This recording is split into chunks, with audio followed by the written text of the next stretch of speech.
Hola, ¿qué tal? ¿Cómo están? Pues aquí estamos en una entrevista más para platicar con Aníbal García, investigador del CELAG, el Centro de Estudios Latinoamericano en Geopolítica, sobre esta reciente propuesta que lanzó el presidente López Obrador, que generó varias reacciones a nivel continental, con la idea de crear un organismo multilateral que sustituya a la OEA, que como bien lo sabemos varios que hemos seguido este tema ya durante algunos años con la desastrosa gestión de Luis Almagro al frente de la OEA, golpista, pues de cómo la OEA durante años ha sido el ministerio de las colonias de Estados Unidos, ¿no? Entonces, de alguna manera, pues ese tema pues encendió los ánimos en América Latina, que de por sí ya están bastante animados de unos años para acá, con muchas movilizaciones, muchas protestas y demás. Y para eso, pues estamos aquí con Aníbal para que nos platique un poco cómo ve la situación y las implicaciones que podría tener este asunto en los próximos años, según cómo se ha ido moviendo el mapa geopolítico. Aníbal, ¿cómo estás? Un gusto saludarte. Hola, ¿qué tal a todos y todas? Un gusto estar de nuevo aquí con ustedes. Oye, pues tú cómo viste este asunto de la propuesta de López Obrador, el marco en el que se dio en el natalicio de Simón Bolívar, con todo este ritual de la política en medio de este asunto, que fue un discurso bastante llamativo por el tono en el que López Obrador pintó una raya muy clara frente a la hegemonía estadounidense, el respaldo que le da Cuba después de toda esta campaña que ha habido contra Cuba en las últimas semanas, en los últimos meses, sobre todo a raíz de las protestas que se registraron en algunas partes de la isla. ¿Cómo ves en términos generales este escenario? Bueno, yo creo que es algo inédito por varios sentidos y fue un evento, el del sábado en el castillo de Chapultepec, bastante simbólico, ¿no? Digo inédito porque creo que nunca habíamos tenido un presidente como el actual, como Andrés Manuel, que dijera en el castillo de Chapultepec, que sabemos toda la historia que hay detrás con Estados Unidos y la invasión estadounidense, y fue uno de los centros en los cuales se dio una batalla también ahí. Nunca habíamos tenido un presidente que expresara y dijera este tipo de cuestiones respecto a la OEA, ¿no? Que es un organismo que evidencia las distintas formas de injerencia de Estados Unidos en América Latina, que es un organismo multilateral que no es autónomo y que todos sabemos que ha tenido actuaciones a lo largo de su historia bastante lamentables, no solamente por ejemplo, ahora con el tema de Cuba, sino también con el tema de Bolivia, en el golpe de Estado, lo que hizo también la OEA con toda la cantidad de golpes de Estado desde la década de los 70, y así podríamos seguir una larga lista, ¿no? Y el contexto es bastante fuerte y simbólico. Ya decías tú lo del natalicio de Simón Bolívar, que es uno de los próceres de la independencia en el Cono Sur, que tenía como uno de sus derroteros la integración latinoamericana, ¿no? Y de hecho, uno de los aspectos que recordó Andrés Manuel fue cuando visitó o estuvo aquí en la Nueva España, en la Ciudad de México, y lo que implicaba ese tipo de aspectos de integración latinoamericana desde hace 2 siglos y lo que ha sido hasta ahora, ¿no? El contexto ha cambiado totalmente.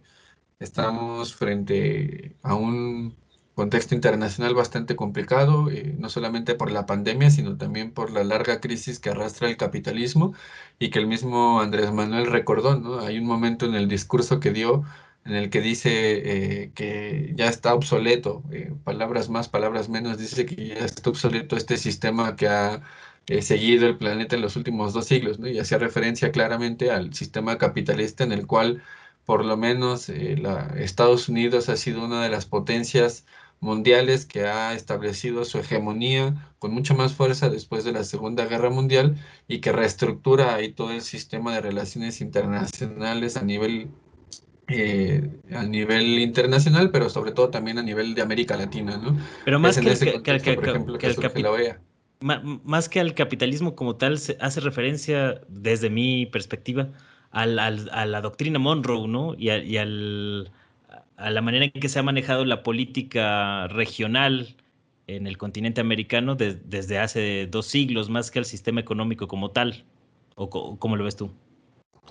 Sí, bueno, o sea, uno no podría explicarse la forma en la cual Estados Unidos establece su hegemonía sin el destino manifiesto, sin la doctrina Monroe, sin este tipo de aspectos que le dotan de ciertas características a la forma en la cual el desarrollo de Estados Unidos se lleva a cabo desde por lo menos su independencia y con mucha más fuerza a partir de este momento fundacional con la doctrina Monroe en 1823, ¿no? En el cual establece América para los americanos y por otra parte no inmiscuirse supuestamente en asuntos europeos, ¿no? Eso cambia después, pero bueno, eso es parte del derrotero estadounidense desde el siglo XIX, pero el sistema capitalista también funciona a partir de la forma en la cual las relaciones entre distintos países se establece y en eso está Estados Unidos, ¿no? Por eso también en algún momento el presidente hablaba y daba datos de cómo Estados Unidos se convirtió en potencia mundial, la cantidad de comercio que implica solamente Estados Unidos a nivel internacional y lo que implica también China, ¿no? Y lo que estaba diciendo sí tiene que ver con esta cuestión de la forma en la cual Estados Unidos ha ejercido política exterior a nivel latinoamericano, a nivel continental, porque también está Canadá, y la otra cuestión es sobre el sistema capitalista, ¿no? Yo creo que sí tiene ahí una crítica un poco más velada, ¿no? Que habría que hilar mucho más fino, pero que sí está evidentemente este tipo de crítica a un sistema que ya está obsoleto en términos de política exterior de Estados Unidos, en la forma en la cual nosotros nos relacionamos con Estados Unidos y con el mundo, en la forma en la cual América Latina se ha subordinado a los intereses de varias potencias extranjeras, no solamente Estados Unidos y Europa, ¿no? También está el tema de China, ¿no? Se ha metido en América Latina de otro tipo de formas, pero que sí mantiene esta división internacional del trabajo y esta forma en la cual América Latina está inserto en el sistema capitalista internacional, ¿no? Por eso decía que para mí sí hay una especie de crítica, ¿no? Y la hace a partir del momento en el que dice, bueno, creo que los tiempos son otros.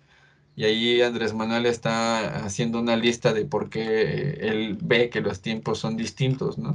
Y yo creo que es una lectura bastante interesante y yo creo que novedosa en el sentido de plantearse a América Latina en otro lugar, ¿no? No en el lugar de la subordinación, no en el lugar en el cual se pueden quitar y poner presidentes al antojo de las potencias, sino más bien, bueno, planteemos otra forma en la cual nosotros nos relacionamos entre nosotros, la otra forma en la cual nosotros nos relacionamos con el mundo y que Estados Unidos tiene que entender que las formas ya no pueden seguir siendo las mismas en un cambio de época, ¿no? Yo creo que va por ahí también.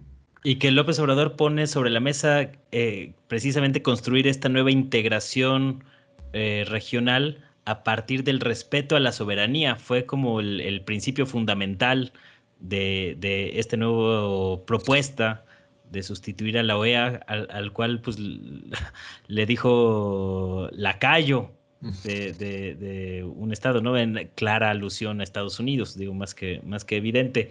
¿Tú cómo viste este énfasis que puso sobre el tema de la soberanía? Bueno, por eso decía que era bastante simbólico, ¿no? Uno de los aspectos que a nivel internacional, pero sobre todo a nivel latinoamericano, uno de los aspectos fundamentales para entender la formación de nuestras naciones es a partir de la noción de soberanía, ¿no? En todas las constituciones de América Latina, a riesgo de equivocarme y que haya una en la que no, o varias en las que no, pero el tema de la soberanía es algo que estructura la forma en la cual se conformaron las naciones latinoamericanas en el siglo XIX. Y es algo que se mantiene hasta la fecha, ¿no? El intentar poner el tema de la soberanía y el respeto a la autodeterminación de los pueblos es algo que va desde el siglo XIX y que se estructura en las constituciones latinoamericanas. En el caso de México está en la constitución que esa es la política que debe de llevar México, ¿no? La de la autodeterminación de los pueblos y el respeto a la soberanía. Y en ese sentido, Andrés Manuel lo está haciendo desde el primer momento en el que fue declarado presidente constitucional, o sea, desde el 2018 siempre ha estado con esta política exterior hacia el mundo y sobre todo hacia los momentos más álgidos de la región desde que él asumió, por ejemplo, en el caso de Bolivia, y en el caso de Cuba, y en el caso también de Colombia, y en el caso de Venezuela, siempre ha estado en esta, se coloca en este lugar, ¿no? Del respeto a la soberanía. Y en el caso latinoamericano, yo creo que eso es algo que puede ser un aglutinador, ¿no? Ya decía yo que es algo que estructura a las naciones de América Latina y buscar una forma de integración que sea con un piso común a todas las naciones latinoamericanas pasa necesariamente por ese tema de la soberanía y el respeto a la autodeterminación de los pueblos, ¿no? ¿Cómo ves la manera en que, por un lado, López Obrador pinta su raya frente a Estados Unidos con el tema de la soberanía, que de alguna manera tiene eco en toda la región de América Latina, y por otro lado también habla de la necesidad de integrarse económicamente con Estados Unidos y de fomentar la cooperación para el desarrollo, fomentar el comercio, como para también hacerle frente al crecimiento de China? Porque digamos que por Bueno, un es, lado, marca distancia con Estados Unidos y por otro lado, como que le dice, güey, nos conviene, cooperar juntos, ¿no? Pues ahora sí que el continente sea no nada más de Estados Unidos, en esta visión de América para los americanos, sino que sea realmente de todos los pobladores del continente. yo creo que ahí es una de las partes más complicadas de todo lo que dijo, ¿no? Ujú. Porque ahí hay varios puntos para analizar, ¿no? Por ejemplo, el primero, visto desde Estados Unidos, eh, los últimos tres, cuatro presidentes, por lo menos, tienen en sus estrategias de seguridad nacional el tema de China. Ya no digamos, por ejemplo, desde la década de los 90, ¿no? Ahí estaba Bush y Clinton en algún momento en el que ya venían con el tema de, bueno, hay que ver a China, hay que ver lo que pueda suceder en este momento de posguerra fría, ¿no? O de paz fría.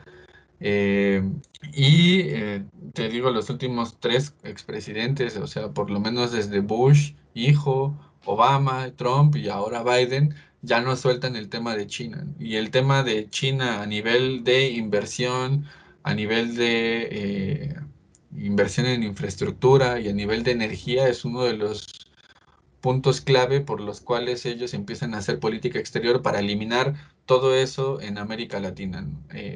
Lo último que acabamos de ver, por ejemplo, con Biden en Europa cuando fue el G7, fue hacer una política exterior en la cual hacía un llamado a estos siete países para que empezaran a hacer una política que contrarrestara todo lo que está haciendo China en Asia, en el Pacífico, en América Latina también, un poco lo que está haciendo también con Rusia. En fin, es una política que continúa y eso en América Latina también tiene su eco, ¿no? Por ejemplo, todo lo que está haciendo el BID, que es el Banco Interamericano de Desarrollo, en el cual sigue Mauricio Claver Carone, que es uno de los funcionarios que dejó Trump a Biden y que ha continuado y continuará sin ningún problema o ningún problema mayor. Sí empieza a notarse cómo empiezan a estructurar las inversiones en infraestructura en algunos países y en puntos fundamentales, como son el de infraestructura de transportes, todo lo que implica también en la infraestructura en energía, que es donde se está metiendo China y es donde no quiere que esté Estados Unidos en América Latina. Ahora, visto desde el punto de México y de América Latina, la región se enfrenta a este nuevo panorama, bueno, no tan nuevo, pero sí por lo menos a una época en la cual hay una disputa hegemónica o hay una disputa entre estas dos superpotencias, entre Estados Unidos y China, con con un declive marcado de la hegemonía estadounidense desde por lo menos la década de los 70, pero que no termina por caer y que está haciendo toda una serie de políticas para reestructurarse y para poder mantener su hegemonía, y China, por otra parte, empieza a manejarse de otra forma, ¿no? A partir de que logra la apertura comercial y empieza a hacer toda una serie de movimientos a nivel comercial y a nivel de inversiones, se mete mucho más en América Latina, en África, en fin, empieza toda una política de apertura bastante fuerte. Y América Latina se enfrenta a estas dos potencias, ¿no? Y como les decía en un inicio, este cambio de época que yo creo que se nota mucho más en los últimos años, implica que América Latina se autoconciba o se conciba desde otro punto en el cual no puede seguir siendo el de, bueno, tenemos la relación con Estados Unidos por una parte y ha sido una relación de subordinación, y cuando no es esa relación con Estados Unidos buscamos otra y de pronto está China, ¿no? Que es lo que, lo que mencionó incluso el presidente, ¿no? O sea, tenemos que dejar de ver esa forma así de o estás contra mí o estás conmigo, y si estás contra mí, entonces buscamos la relación con China y favorecemos ese tipo de relaciones, ¿no? Yo creo que lo que estaba ahí cuando Andrés Manuel, el presidente, menciona este tipo de cuestiones es, bueno, reflexionemos un poco más acerca de cómo ha sido la inserción de América Latina en el sistema internacional, en el sistema capitalista en el siglo XX, por no decir desde el siglo XIX en términos históricos, pero así reflexionemos en torno a cómo está América Latina actualmente, qué es lo que podemos hacer ante esta situación en la cual tanto China como Estados Unidos están disputando inversiones, territorios, población, mano de obra, infraestructura, comercio, y vayamos con una sola política latinoamericana, ¿no? Porque de otra forma va a ser difícil negociar, como se ha visto en los últimos años, es difícil negociar bilateralmente con una potencia, ¿no? América Latina no tiene la fuerza.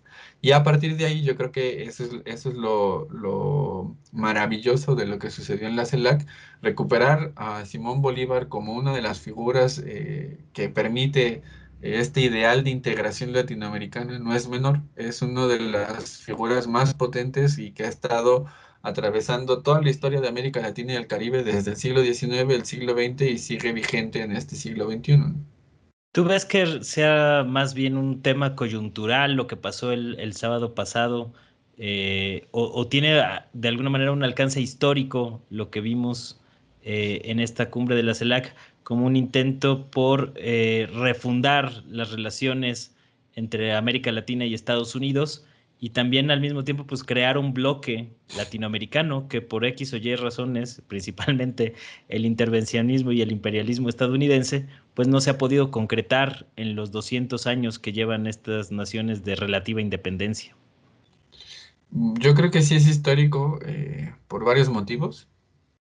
Primero, lo que decía al inicio, nunca habíamos tenido un presidente en México que pusiera este tipo de aspectos en la escena internacional, ¿no? Al menos en América Latina. Muchos académicos, historiadores, analistas siempre preguntaban, ¿no? ¿Qué sería de la integración latinoamericana si México tuviera un gobierno distinto a los neoliberales, ¿no? Ya no digamos más allá de eso, ¿no? Pero por lo menos distinto a los neoliberales. Y sí se nota ahora cómo a partir de este gobierno en México empieza una relación un poco más marcada con América Latina, ¿no? Que es algo que, por ejemplo, los últimos gobiernos neoliberales en México dejaron de lado en función de integrarse subordinadamente a Estados Unidos y sobre todo hacia América del Norte, ¿no? Ahí está el Telecán como evidencia y el TEMEC ahora reformulado. Y es histórico también porque es en 2021 en el cual varios países de América Latina celebran sus respectivas independencias, ¿no? Y siempre que sucede este tipo de aspectos, pues hay un esfuerzo por parte de gobiernos y de poblaciones de reflexionarse y de pensar cómo ha sido la historia de cada nación y cómo podría ser después de este corte de caja que son 200 años de historia en la cual, como decías, se nota bastante fuerte la injerencia de Estados Unidos por distintas vías, ¿no? Eh, yo siempre intento recordar toda la obra monumental de Gregorio Seltzer que da cuenta de la cantidad de intervenciones y la forma en la cual Estados Unidos, las formas en las cuales Estados Unidos ha intervenido para que esta región no tenga una integración plena, ¿no? Que no haya una integración profunda de los respectivos países, porque además de las diferencias que hay, que son históricas, sociales, culturales, sí hay una historia en común. Y yo creo que lo que está haciendo la presidencia pro tempore de México en la CELAC es rescatar esta historia común para formar un piso, ahora sí, común entre todas las naciones de América Latina y el Caribe, que permita sostener una integración que vaya más allá de lo comercial. Y eso se ¿Cómo? nota, por ejemplo, perdón, eso Sí. se nota, por ejemplo, en lo que están haciendo ahora con esta agencia espacial que ya firmaron 6 países y que la tenía preparando México y Argentina desde por lo menos 2018. Ok. ¿Cómo ves la coyuntura política y la correlación de fuerzas al interior de la CELAC, que de alguna manera pues, es un organismo relativamente joven, con apenas 10 años de existencia, pero que realmente ha empezado a figurar o a jugar en el mapa geopolítico, pues yo diría casi casi que desde poquito antes de que asumiera López Obrador el cargo? La manera en que Brasil se decidió retirar en 2020 de la CELAC de manera temporal, durante la administración de Jair Bolsonaro, que está enfrentando una crisis brutal de popularidad, de aceptación ciudadana en Brasil, y que está abriendo las puertas a que posiblemente en 2022, en las elecciones de noviembre eh, próximo del 2022, pueda regresar Lula da Silva a la presidencia de Brasil, que está encabezando todas las encuestas habidas y por haber, después de que le hicieron fraude eh, pues en el proceso electoral pasado, con toda una mecánica de lawfare que poco se ha comentado en la prensa internacional, pero que el caso brasileño es muy explícito de esta situación. ¿Cómo ves la manera en que los cambios o los movimientos políticos en América Latina podrían darle viabilidad política a esta propuesta de López Obrador, con lo que está pasando en Colombia, que también el próximo año, en mayo, celebra elecciones presidenciales? Chile, que este año, en noviembre de 2021, celebra elecciones presidenciales y que vemos que está inmerso en un inédito proceso para la creación de una constitución en la que varios grupos sociales que habían estado completamente invisibilizados, como los mapuches, pues han tenido un rol protagónico en este proceso de la constituyente. Es decir, ¿cómo ves todos estos movimientos políticos que están pasando en Brasil, en Colombia, en Chile y en Perú, ahora con el reconocimiento oficial del triunfo de Pedro Castillo en la presidencia de Perú, que sabemos que también en el caso peruano, pues eso, los presidentes allá no se caracterizan por su estabilidad precisamente, y que son un poco efímeros, al menos los últimos 5 mandatarios en el caso peruano? Pero ¿cómo ves cómo se están generando todas estas condiciones para realmente construir un bloque amplio, progresista en América Latina, como nunca se había dado? Porque digamos que el caso mexicano sí está siendo un factor determinante a diferencia de lo que había ocurrido en la década de los 2000, cuando estaba Chávez, Lula, Evo, Mujica, Correa. ¿Cómo ves ahora esta conformación con el eje México-Argentina como principal sostén de este bloque? Bueno, yo, a ver cómo lo estructuramos. Hay por lo menos dos niveles, ¿no?, de análisis. Uno, el que tiene que ver, como decías tú, en la parte de los gobiernos, o sea, a nivel de gobiernos latinoamericanos. Eh, no hay que olvidar, por ejemplo, que en el 2005, con toda esta primera oleada de gobiernos progresistas, definámoslo así, en un término muy amplio, lograron detener el ALCA, ¿no?, que era esta intención de Estados Unidos de extender lo que había hecho con el Tratado de Libre Comercio de América del Norte, con el Telecán, a todas las naciones de América Latina y subordinarlas de la misma forma como lo estaba haciendo con México. Y eso se detuvo a partir de estos gobiernos progresistas y a partir de ahí vino una renovada forma de integración latinoamericana que estaba por fuera de la injerencia estadounidense, ¿no? Por ejemplo, ahí sale el ALBA, se fortalece mucho más la UNASUR, después del 2005, o sea, tenemos una oleada de gobiernos progresistas que permiten otro tipo de integración por fuera de Estados Unidos de una forma un poco más autónoma. Y eso cae a nivel de estas instancias que se crean en el siglo XXI. Eso cae con la salida, por ejemplo, de Dilma Rousseff, con el impeachment que le hacen.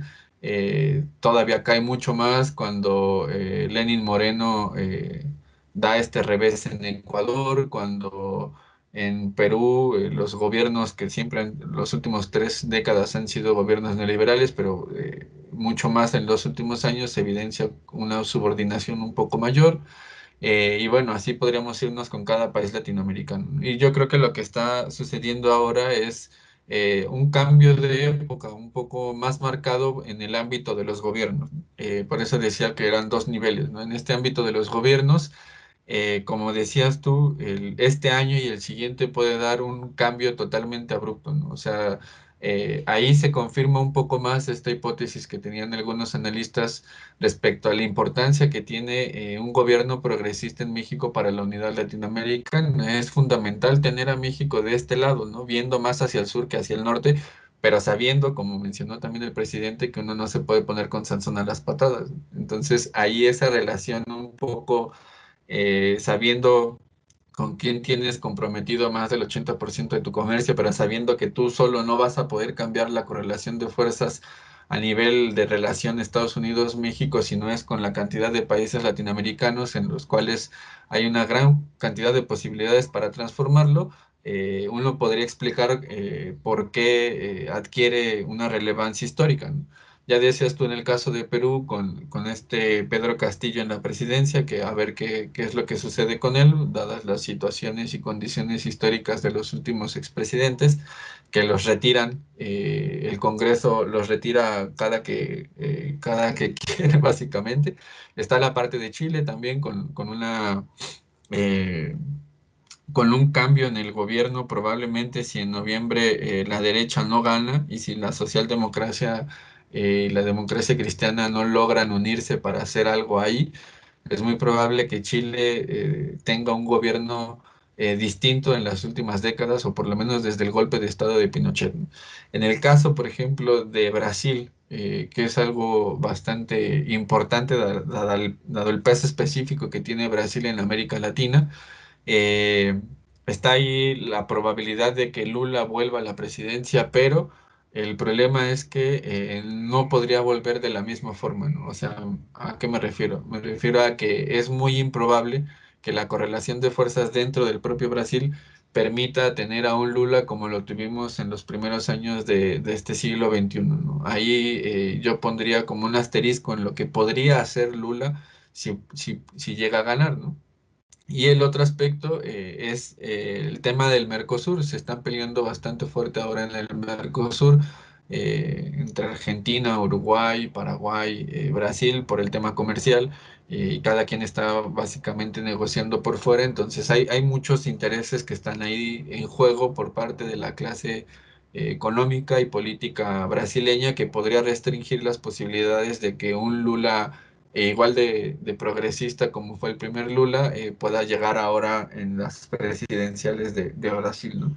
Y tenemos otro caso que son los países centroamericanos, que casi nadie les pone atención, pero que también se juega ahí bastante, ¿no? O sea, uno no podría entender el despliegue económico, político, militar de Estados Unidos si no se explica lo que sucede en el Gran Caribe, que es México, gran parte de Centroamérica, Colombia, Venezuela y todas las islas del Caribe, en las cuales Estados Unidos sigue teniendo una fuerte relación y considera el Mare Nostrum, ¿no? O una tercera frontera marítima y territorial por parte de Estados Unidos, ¿no?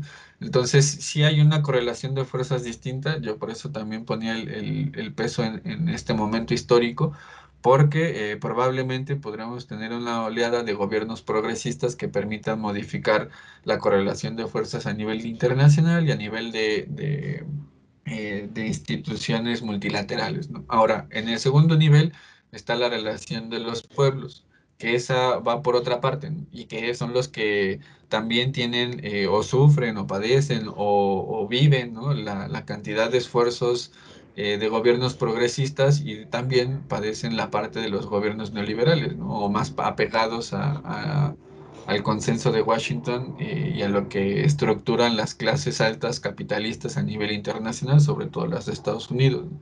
Y ahí el problema es que se enfrentan los gobiernos también progresistas a una enorme deuda que no deja de crecer y que creció mucho más en la pandemia, con una crisis estructural del capitalismo que viene desde por lo menos la década de los 70, pero que tiene un quiebre y se modifican las características con la crisis del 2008. Entonces, ahí hay una correlación de fuerzas bastante complicada en la cual los pueblos de América Latina, las distintas poblaciones latinoamericanas y caribeñas, pueden poner, sí, una gran expectativa en gobiernos progresistas, pero estos gobiernos progresistas también se enfrentan a una correlación de fuerzas bastante complicada. Y ahí vuelvo a lo que había dicho al inicio. La capacidad de negociar por parte de América Latina como una sola en el G20, que ese es uno de los objetivos que buscaba la reunión de la CELAC, es que Argentina, Brasil y México vayan con una sola posición y que representen a los países latino-caribeños, es bastante potente porque América Latina es una de las regiones más endeudadas y que ha establecido las políticas del Fondo Monetario, del Banco Mundial y de las clases altas internacionales, clases económicas altas, en contra o en detrimento de la población latino-caribeña. Entonces es bastante fuerte la correlación de fuerzas y también la capacidad de negociación es un tanto reducida en ese sentido, ¿no?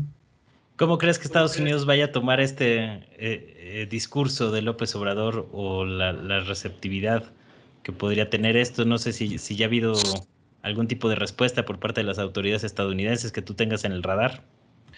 No, no he visto todavía la respuesta a este tipo de aspectos.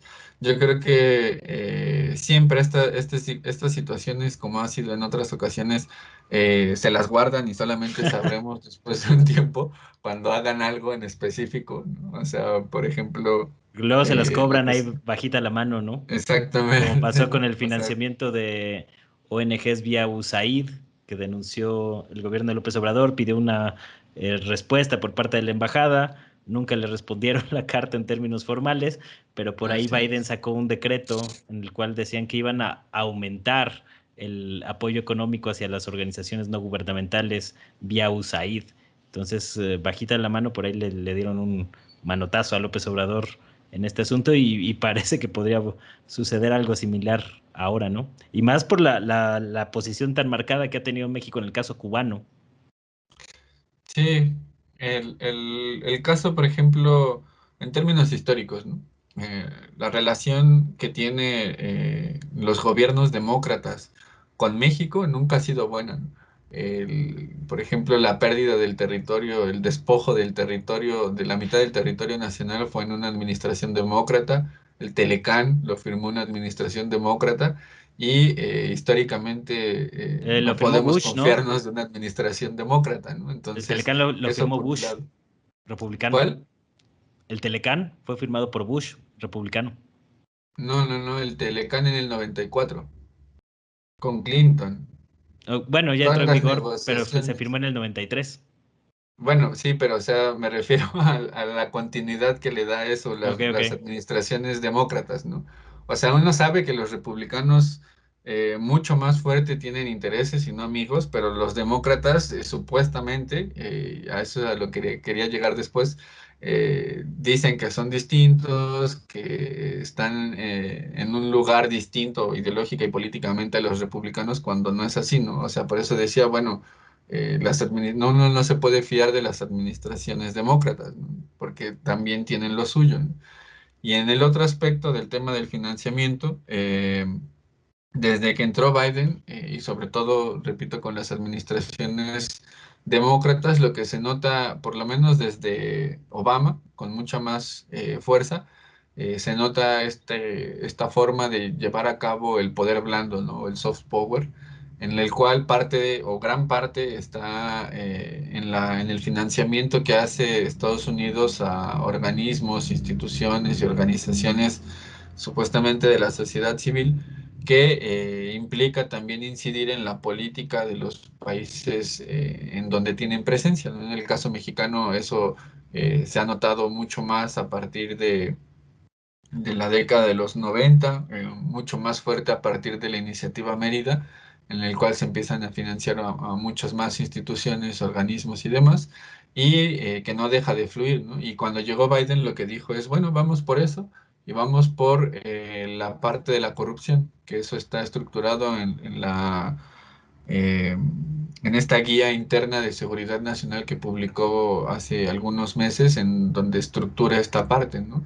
Casi mucha gente, muy poca gente la ha leído completa, son pocas páginas, pero ahí estructura esta parte de, bueno, nosotros nos vamos a guiar sobre todo con el financiamiento externo a nuestros socios, ellos así le llaman, pero en realidad sabemos que eso se traduce en fortalecer a la organización, organizaciones civiles y de la sociedad civil que pueden ponerle un dichoso contrapeso a gobiernos progresistas. Y el otro tema es el de la corrupción, que por ejemplo en el caso centroamericano se empieza a notar mucho más fuerte la cantidad de viajes que ha hecho Ricardo Zúñiga a países de Centroamérica como Guatemala y El Salvador para fortalecer a las distintas fiscalías anticorrupción o volver a que la CICIG retome el rumbo que tenía antes, habla de la forma en la cual Estados Unidos está metiéndose por la parte más de poder blando hacia los países de América Latina. Ok, ok. ¿Y cómo ves la receptividad que ha tenido también la propuesta de López Obrador en los mismos países de América Latina? Por ahí hubo posicionamiento de Luis Arce, el presidente de Bolivia, que respaldaba la iniciativa. Maduro también elogió desde Venezuela este brillante discurso de López Obrador, así le calificó. Por otro lado, la canciller de Colombia dijo que ellos preferían darle prioridad a la relación con Estados Unidos y Canadá, como diciendo que pues, obviamente querían mantener la OEA, y otros países pues no se han pronunciado con tal claridad, pero pues han dejado ver algunas cosas, ¿no? Obviamente Argentina pues respalda la posición de México, aunque no se ha pronunciado oficialmente Alberto Fernández sobre el tema. ¿Cómo ves en los otros países? ¿Cómo se retomó esta iniciativa o esta propuesta de López Obrador? Bueno, yo creo que los fundamentales los acabas de decir. Eh, Está también lo que dijo o lo que dijeron después el gobierno cubano sobre lo que mencionó de Cuba en sí mismo y y del discurso que dio Andrés Manuel, ¿no? O sea, en realidad yo creo que estos son los países que más han retomado lo que sucedió el sábado. No he visto más, tampoco es que haya buscado así acuciosamente y a profundidad, pero estos son los que han dejado un poco más ver qué es lo que se llevaron de esta reunión, ¿no? Que eran como Eh, los más interesados en este asunto, ¿no? También.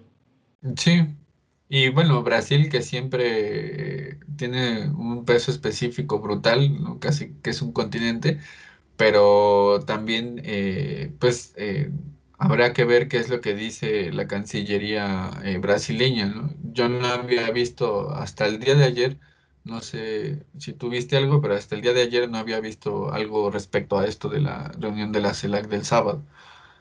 Yo supongo que estos comunicados irán saliendo y también si no salen, pues si no hay un gran interés por parte de los respectivos gobiernos, se dejará simplemente ahí, ¿no? Eh, por eso decía que, bueno, en un tiempo después se podrá ver cuando lleguen a la reunión del G20.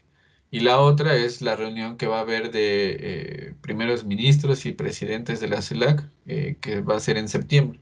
Entonces, ahí esto es como el primer paso, ¿no? Ahí poco a poco. En septiembre yo creo que de aquí a septiembre, ¿no? Más bien van a irse sumando acuerdos, y demás aspectos de carácter de política exterior de los países latinoamericanos y se verá en septiembre, ¿no? López Obrador, ¿tú ves que está preparando el terreno para esta reunión de septiembre y que realmente sea ahí donde lancen algún tipo de segunda parte de esta propuesta? Bueno, esa es la intención. O sea, la conferencia de prensa que dio, creo que fue Marcelo, mencionó, ¿no? Que el interés es como permanente de seguir este tipo de aspectos y pues van por la reunión creo que es el 18 de septiembre la reunión. Entonces, esta forma en la cual se manejan las políticas y las relaciones internacionales no suele ser como un tiempo político muy L- específico, ¿no? Sino Muy que lineal. mira a largo plazo. Ok, ok. Perfectísimo. Pues Aníbal, muchas gracias por tomarte unos minutos para echar una platicada sobre este tema que pues parece que puede ser crucial para el futuro de América Latina si los astros se alinean ahí con algunos triunfos de los llamados gobiernos progresistas, sobre todo en Brasil, creo que es un caso crucial, más lo que pueda pasar en Chile y en Colombia. puede reconfigurar completamente la historia de este continente. Parece un Así poco es. exagerado y digo, también sabemos que los gobiernos progresistas en América Latina también mm, son precisamente inestables y no tan sólidos como a muchos nos gustaría, pero que y que eso también complica mucho la situación y prever a largo plazo, pero sería inédito que se conformara un bloque pues donde los grandes países latinoamericanos estuvieran relativamente en la misma sintonía, ¿no? Porque a diferencia de países más pequeños como Ecuador en su momento con Rafael Correa, pues ahorita el hecho de que esté México, Brasil, Argentina, el caso de Perú con sus entre comillas, lo que pudiera pasar en Colombia, donde se alineara que Brasil y Colombia dieran un giro a la izquierda en los próximos 2 años, reconfigura todo el mapa geopolítico de la región. Sí, es bastante alentador, por decirlo menos, que esto sucediese, ¿no? Yo tengo mis reservas en el caso colombiano porque la injerencia de Estados Unidos en Colombia es brutal, brutal, o sea, es un país que no van a soltar y no van a perder por la cantidad de estrategias geopolíticas que se estructuran a partir de tener a Colombia como la tienen actualmente, ¿no? En el caso, por ejemplo, de Chile, sumado a Perú, ahí hay que ponerle atención a cómo se estructura, por ejemplo, la Alianza del Pacífico, que dejaría a Colombia como el único país que la conforma con un gobierno neoliberal. Sería Tendríamos Colombia aliado a sí mismo nada más, porque exactamente, ¿no? Entonces, y bueno, Ecuador por otra parte, ¿no? Pero, o sea, viendo el tema de la Alianza del Pacífico en particular, ahí hay una reestructuración que podría ser interesante, justamente por esta cuestión de la pugna entre China, Estados Unidos, de la cantidad de estrategias geoeconómicas y geopolíticas que se están estructurando en el Pacífico y que en este caso Ecuador pues tendría un papel clave, ¿no? O sea, en el caso de que perdieran o en el caso de que ganara un gobierno progresista en Chile y que la Alianza del Pacífico tuviera otra directriz, Ecuador sería un país clave para Estados Unidos, ¿no? Por eso es un momento histórico, yo creo, en el cual se puede cambiar bastante, ¿no? sí, yo también tengo mis reservas con el caso colombiano. Creo igual que tú que no lo van a soltar tan fácil, pero también está complicado que lo puedan retener, porque ya también hay una efervescencia y una ebullición política muy grande en Colombia, que ni siquiera la pandemia pudo contener, sino al contrario, todavía le echó más leña al fuego. Entonces, a ver hasta dónde les alcanzan las fichas. Sí, obviamente le van a meter mucho dinero, pero pues a ver si les alcanzan a los estadounidenses, porque también algo que no se menciona mucho en los medios hegemónicos es que pues todas estas sacudidas en los últimos años en América Latina y estos cambios que hemos visto, esta segunda oleada de gobiernos progresistas, como le podríamos llamar de alguna forma, pues son consecuencia ya del derrumbe del proyecto neoliberal en América Latina. O sea, ese es el tema de fondo. Se derrumbó el proyecto neoliberal en América Latina y esto está generando una serie de sacudidas en todos los países de la región que todavía no se ha dimensionado adecuadamente, ¿no? Y que todavía los alcances pueden ser mucho mayores. Pero Sí, bueno, sí, yo creo que ahí, por eso decía que yo creo que sí hay parte de crítica al sistema capitalista por parte de Andrés Manuel, ¿no? Porque él decía que esto, no recuerdo la palabra exacta, pero decía como que ya había caducado o que ya no era vigente este modelo, ¿no? Decía que era bueno, o sea, como que el modelo ya no era, ya estaba agotado, ¿no? yo lo Yo creo caché que más por el también modelo multilateral más que el sí. modelo Yo lo económico veía como también tal, por la pero parte así, ¿no? Porque, o sea, visto en conjunto América Latina, el modelo capitalista de acumulación de capital que se estructura a partir de la década de los 80 ha expoliado a una gran cantidad de población, sobre todo a la clase trabajadora, a pueblos indígenas, de todo, ¿no? O sea, de trabajo, de salario, de territorio, de posibilidades de vida, ¿no? Básicamente de lo que estamos hablando es de las posibilidades y condiciones de vida, ¿no? Y lo que está, yo creo, ahí, como decías tú, en cuestión es que el modelo neoliberal y o sea, el modelo capitalista y esta acumulación desde la década de los 80 no ha tenido ya nada que ofrecernos a la población en general, ¿no? O sea, es tanto lo que nos han expoliado, es tanto lo que han acumulado en detrimento de las amplias mayorías, que ya no tienen el consenso que tenían antes, ¿no? O sea, ese consenso se rompió y eso está claro en las cantidades eh, de manifestaciones que han habido en varios países de América Latina, ¿no? Ya no digamos, por ejemplo, el caso de Haití, que casi nadie lo pela hasta que asesinan a un presidente, ¿no? O sea, llevan desde el 2008, desde la crisis de la crisis económica, por lo menos desde el 2008, en una cantidad de manifestaciones y cada año vuelven a haber manifestaciones en este país, ¿no? Y hasta la fecha sigue habiendo una gran cantidad de manifestaciones en el primer país que se independizó de las colonias europeas. Ok, perfectísimo. Pues muchas gracias, Aníbal, por tomar la llamada y por aquí seguiremos al pendiente de lo que suceda en la patria grande de América Latina que está viviendo momentos bastante interesantes. Muchas gracias. Vale, nos vemos.